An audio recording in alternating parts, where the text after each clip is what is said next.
మీరు satanic viruses అని చెప్పేసి సల్మాన్ రషీదీ రష్దీది.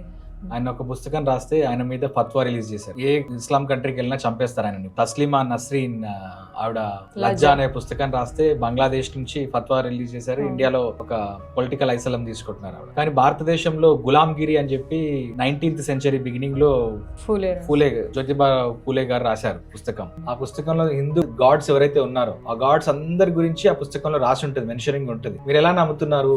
ఒక మనిషి టార్సోకి ఏనుగు తలకాయ తీసుకొచ్చి పెడితే దీన్ని మీరు దేవుడని ఎలా నమ్ముతున్నారని ఒక డైలాగ్ ఉంటుంది. అందులో కూడా ఇద్దరు వ్యక్తుల మధ్యన డైలాగ్ నడుస్తుంటది 9 అవతారాల గురించి. మొత్తం అంతా డిస్కషన్ అంతా పుస్తకంలో ఉంటుంది, ఎలా గులాంగిరి జరుగుతుందని చెప్పేసి. అంత తెలిసినప్పటికీ ఆయన మీద కానీ ఆయన పుస్తకం మీద కానీ ఇప్పటికీ బ్యాన్ లేదు. ఆ పుస్తకం ఇప్పటికీ మార్కెట్ లో మనకు అవైలబుల్ గా ఉంటుంది. It is the best selling book. Hindu మతంలో ఇంత లిబర్టీ ఉంది, but Hindutva political ideology, Hindu fundamentalism అని చెప్పి ఒక టర్మ్ వింటుంటాం.